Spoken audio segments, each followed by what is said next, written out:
Today I want to talk about anxiety. So for me, obviously, my whole life is obviously something that I've really struggled with. And I guess with all struggles, you tend to push them aside. So no matter what struggles you're going through or, what holds you back in life, you tend to not deal with certain things that, become an issue, and you kind of just you roll along with the punches, and you obviously know that there's certain things that are holding you back in life, but you just, I guess you become immune to the certain things that it affects in your life, and the certain things that it holds you back from doing. So yeah, I guess for me, identifying that anxiety, and to me obviously saying the word anxiety in the past has always been kind of scary, because it to me it kind of indicates that you've got something wrong with you, or do you know what I mean? Like it's kind of a vulnerability that a lot of people don't like to put their hand up and say, you know what, I've got this it's not a disease, because it's not a debilitating thing. It's just something that for me that I'm just going to work at and keep working away at to improve. So, and I guess that's what growth is about, is about identifying your weaknesses in life, and it's not a bad thing. I think everybody's got weaknesses, and if you're strong enough to figure out what those weaknesses are and deal with them, and if you need help, obviously get help with it. I guess I understand what I need to improve about myself, and it's I'm doing the things that each day I'm waking up going, yeah, I'm definitely better in this area and that area, and it's certainly I'm making headway into the things that have always held me back. And I know I know the areas, and I know the certain, I guess it's the certain triggers that I've had my whole life that I've tried to avoid at all costs, whether it be having to stand up in even just introduce myself. I've never been able to even stand up and say, hey, my name's Melanie, I'm from here, and this is what I'm about. And I mean, that's a fundamental in life. That's that's having your say, that's being able to be happy with who you are. And I mean, it's a given. You need to be able to do that in jobs, in relationships, in dating. Like, if you can't even have a conversation even with yourself, how can you expect to have a normal type life, worrying about something so to most people is so simple, yet for some people that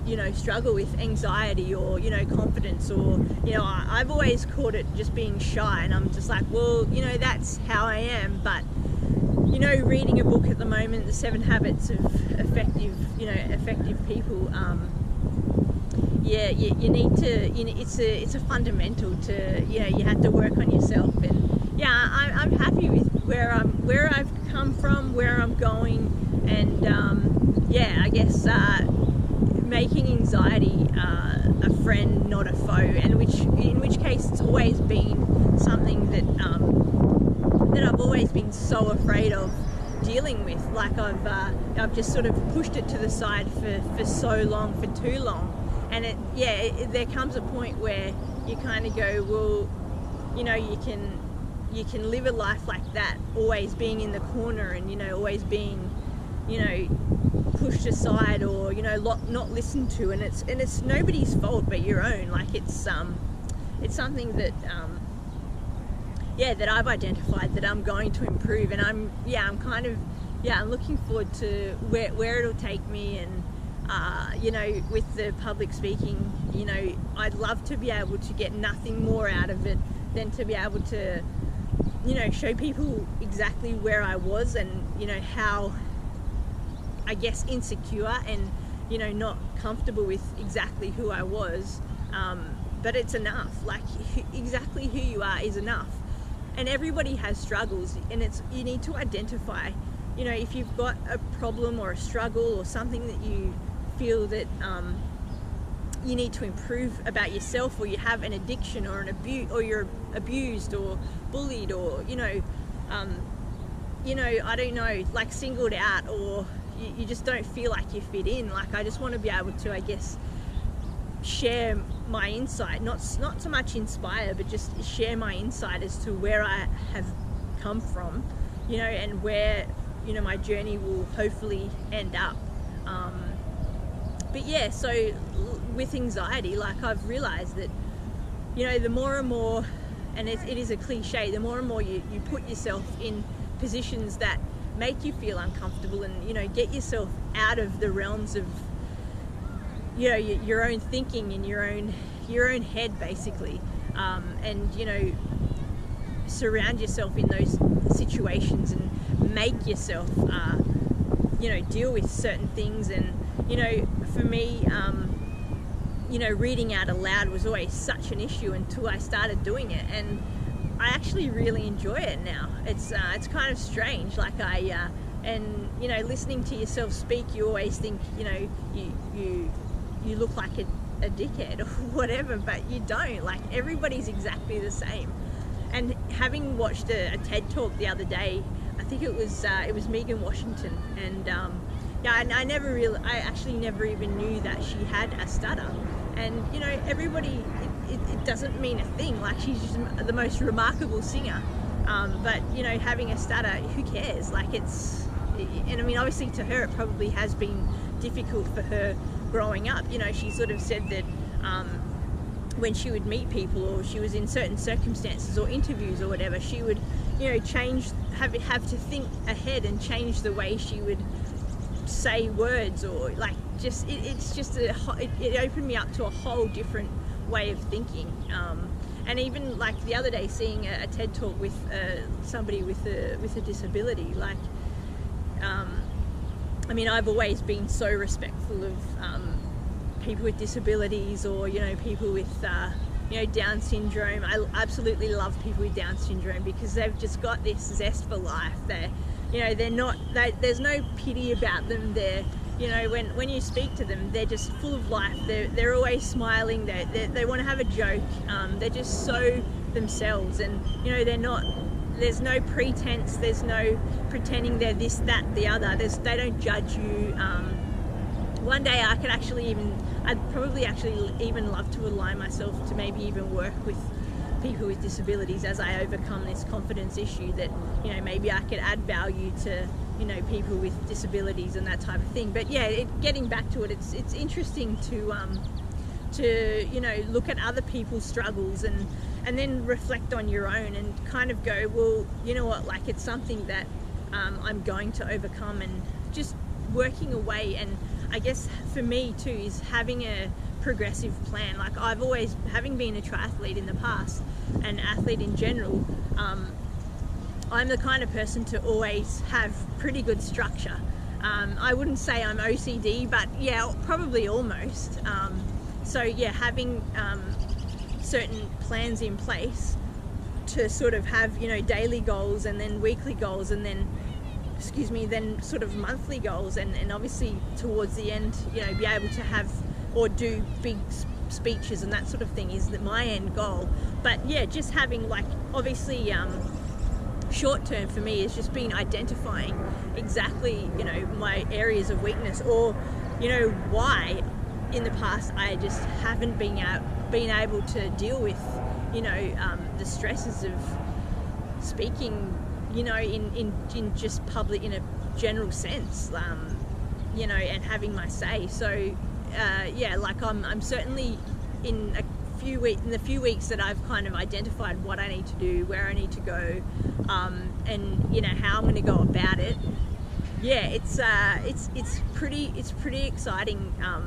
Just the little things that I've noticed within myself, whether it be, you know, ordering lunch, or just the little daily, you know, occurrences that in the past, I mean, I never struggled with, but it was always, you know, with anxiety, if anybody's ever had it, which I'm sure a lot of people have it and deal with it, it's just kind of like a feeling in your chest, and, you know, like your body can sense something about to, you know, that you're going to have to do something, or, you know, have to say something, or, you know, and in the past, sometimes I would avoid, you know, certain situations, or, you know, at work or at school or wherever it was, I would always make sure I'd literally go out of my way to make sure I was never in those positions. And you know, that's not really living. So you know, if you can identify what you need to do to get to where you need to be, you know, to be happy with who you are. And I think a sense as well too is that's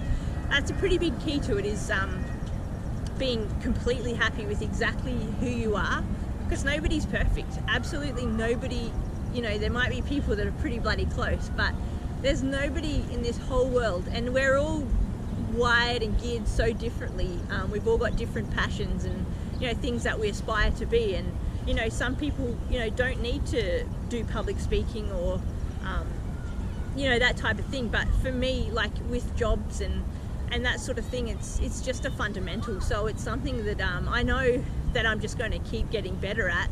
And yeah, I'm excited about what will happen in the future with yeah, just getting on top of this thing once and for all. So I mean, I'm almost 40, so I don't know why or where. I mean, I've always known it's something that I've always wanted to do, but I guess I've always put it off and sort of gone, yeah, I mean, it was in my too hard basket, or almost, you know, I hate to say it, but almost an impossible thing that I could just, it was just something that I just, that I always just accepted about myself, where that you can't just accept certain things about yourself. You know, if you want to get fit, or if, you know, if you want to kick that habit, that bad habit of whatever it is, smoking or drinking or whatever, the small steps that you take to improving yourself, or to trying to kick a habit, or to, you know, and not even so much kick a habit, but maybe draw back from how much you do something, or,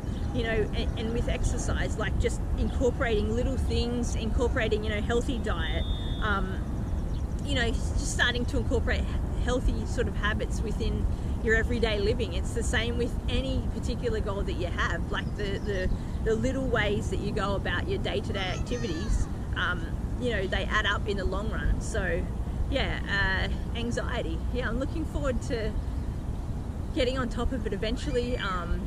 You know, the more and more that I speak, and the more and more that I'm reading and doing my video chats and this type of thing is definitely it's definitely helping. And you know, I mean, even in the past, I would have a topic that I would try to discuss, and you know, my dad sort of said one day, he said, you know, don't overthink it. Don't, like, if you've got a topic, look down at it as like a helicopter, and it can turn into so many different things. And when you open up your brain to, you know, the brain is an incredible thing. So, you know, when you're creative and you open it up to what an actual topic might be, as opposed to not just focusing on the word itself, it can lead into so many different areas of what something is about. So yeah, that was definitely an interesting insight into just, you know, having one, you know, blink of vision, I guess. So yeah, I'm looking forward to